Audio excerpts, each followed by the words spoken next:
估到我喺邊度呢？冇錯啦，我而家就係位於天水圍濕地公園。呢個公園由2006年5月開幕到而家，一直都係一個生態寶地。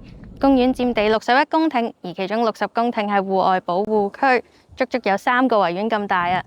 保護濕地唔單止有助提升生態平衡，而且亦都提升我哋嘅環保意識，可以話一舉兩得。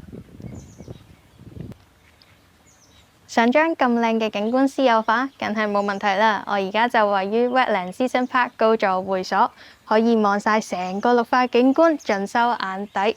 望住咁開揚嘅景色，心情都即刻舒爽晒啊！平時俾老細捽數嘅壓力都一掃而空，夠晒舒暢啦！欣賞完深廣神怡嘅靚景，我哋返嚟現實。我哋今日要介紹嘅係 Wetland Season Park 嘅 house， 總共有10間。而我哋今日重點會介紹嘅就係 House 5， 究竟有咩特別之處呢？我哋一齊入去睇下啦！精緻雅典嘅入戶花園，俾人感受到返屋企嘅溫馨同埋儀式感。通透嘅玻璃大門同厚重沉穩嘅木門兩種元素巧妙結合。入到室內，寬敞明亮嘅客飯廳令人眼前一亮。陽光透過落地大玻璃灑入室內，營造出溫暖舒適嘅氛圍。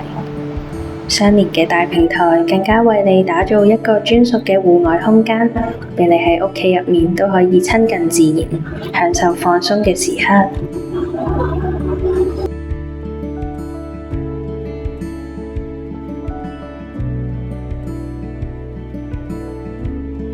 廚房設計井然有序，配備咗實用嘅廚房4件套，令烹飪更加輕鬆便捷。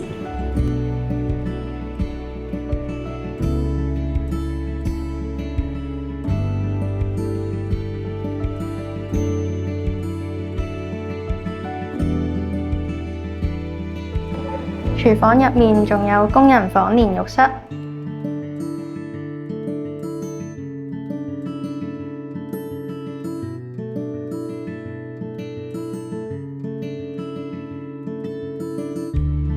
1樓就會設為睡房區，有3間套房。而家我哋去咗睇主人套房先啦。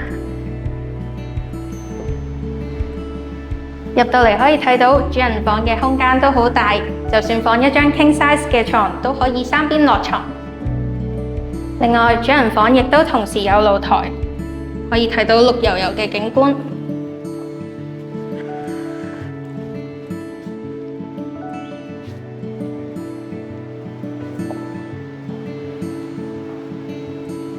行返入嚟可以睇到有好大嘅衣帽間，可以展現男女主人嘅穿着品味。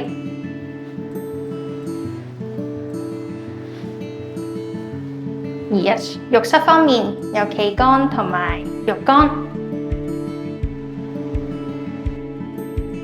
2間套房各具特色，一間面向綠色園林，清晨可以享受自然氣息同埋寧靜氣氛。另一間俯瞰屋苑景緻，日頭夜晚都可以欣賞社區動態同燈火點綴，為居住者帶嚟多層次嘅視覺同心靈享受。